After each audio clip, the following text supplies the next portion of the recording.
సరళ కథలకు స్వాగతం. ఈరోజు మనము షార్ట్ స్టోరీస్ ఒక 3 తెలుసుకుందాము. చిన్న కథలు 3. మొదటి కథ చెప్పుల దొంగ. కన్నప్ప పొన్నప్ప ఇరుగు పొరుగు వాళ్ళు. కన్నప్ప కాస్త కలిగినవాడు, పొన్నప్ప కొంచెం బీదవాడు.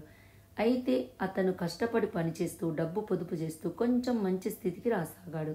త్వరలోనే అతను తనతో సమానమవుతాడని కన్నప్పకు ఈర్ష్య పుట్టింది.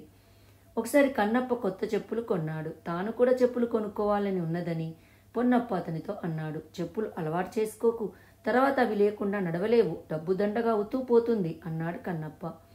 కాని పొన్నప్ప ఒక నెల గడిచాక చెప్పులు కొన్నాడు. ఒకరోజు అతను కొత్త చెప్పులు వేసుకుని దేవాలయానికి పోయి చెప్పులు ఒకచోట వదిలి ప్రదక్షిణాలు చేసి వచ్చాడు. చెప్పులు లేవు, కానీ కన్నప్ప కనిపించాడు. మర్రి చెట్టు కింద జడల స్వామిని ప్రశ్న అడగమని ఎవరో పొన్నప్పకు సలహా ఇచ్చారు. తర్వాత కన్నప్ప పొన్నప్పను చూసి, జడలస్వామిని అడిగావా? ఆయన చెప్పిన మాట ఏమిటి, ఏమన్నాడు అని అడిగాడు. చెప్పులు పోవటమే మంచిదైందట, నా దరిద్రం అంతా దొంగలించిన వాడికి పట్టుకున్నదట, ఒక్క సంవత్సరంలో వాడు బికార్ అయిపోతాడట, పోతే పోయాయి విధవ చెప్పులు అన్నాడు పొన్నప్ప. మర్నాడు దేవాలయానికి పొన్నప్ప వెళ్లేసరికి అతని చెప్పులు అక్కడ పెట్టి ఉన్నాయి. తర్వాత మాటల సందర్భంలో పొన్నప్ప కన్నప్పతో, నేను జడల స్వామి దగ్గరికి పోనేలేదు అన్నాడు. పొన్నప్ప ఉపాయం చూసారా? ఉపాయంతో తన చెప్పులు ఏ విధంగా రాబట్టుకున్నాడు. తర్వాత రెండో కథ అతి తెలివి. ఒక ఊళ్ళో బ్రాహ్మణ దంపతులు ఉండేవాళ్ళు. వాళ్లకు పిల్ల జిల్లా లేరు. పరమ పిసినుగొట్టు కావటం చేత కడుపునైనా ఇంత తినేవారు కారు. ఒకసారి వాళ్ళ ఊళ్ళో తిరునాళ వచ్చింది. ఎరగని వాళ్ళు బంధువులు వచ్చి పడతారని ఇద్దరి గుండెల్లో రాయి పడింది. మొగడికి ఏమి పాలు పోక భార్యను సలహా అడిగాడు. ఎవరైనా వస్తే ఇద్దరము కప్పుకొని పడుకొని చావు బతుకులో ఉన్నట్లు నటించుదాం అన్నది భార్య.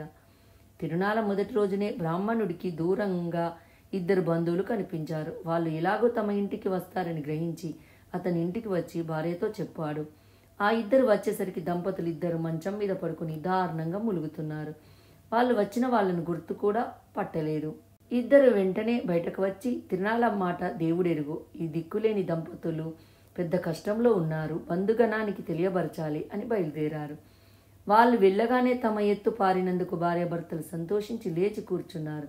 కానీ మర్నాటికల్లా వాళ్ళ బంధుబలగం అంతా ఓ 50 మంది దాకా వచ్చి పడింది. ఏమి జరిగినది అర్థం కాలేదు. కానీ వాళ్ళు ఆ తిరునాళ్ళు 10 రోజులు ఉండి మరీ వెళ్లారు.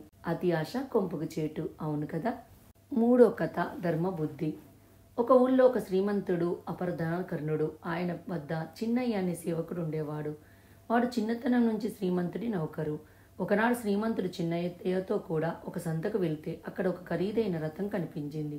చందనం చెక్కతో జిలుగు పనితో మలిచిన ఆ రథానికి 2 గుర్రాలున్నాయి. చిన్నయ్య ఆ బొమ్మకేసి తన్మయుడై చూస్తుండడం చూసి శ్రీమంతుడు దాన్ని కొని చిన్నయ్యకు బహుమానంగా ఇచ్చాడు. ఒకనాడు శ్రీమంతుడి ఇంటికి ఒక అతిథి వచ్చి చిన్నయ్య గదిలో ఉన్న చందన రథాన్ని చూసి ముగ్ధుడై, ఎంత అందంగా ఉంది, ఇలాంటిది ఎక్కడ దొరుకుతుంది అన్నాడు. వెంటనే శ్రీమంతుడు, దాన్నే తీసుకోండి అని చిన్నయ్య చేత ఆ శిల్పాన్ని తన అతిథికి ఇప్పించాడు. చిన్నయ్య మనసు ఎంతో చిన్నబోయింది. అది గ్రహించి శ్రీమంతుడు, నేను కూడా ఒకప్పుడు శరీర కష్టం చేసి బతికినవాణ్ణి, నిన్ను అందరికీ నా తమ్ముడిగా పరిచయం చేస్తున్నాను, నువ్వు నాలాగే దానగుణం కలవాడివని అనుకున్నాను అన్నాడు. ఆ మాటతో చిన్నయ్య మనస్సు శాంతించింది. తర్వాత కొద్ది రోజులకు ఆ అతిథి తన కూతుర్ని తెచ్చి, ఈమెను మీ తమ్ముడికిచ్చి పెళ్లి నిశ్చయించాను అన్నాడు. చిన్నయ్యకు చందనపు బొమ్మతో పాటు చందనపు బొమ్మ లాంటి భార్య కూడా దక్కింది.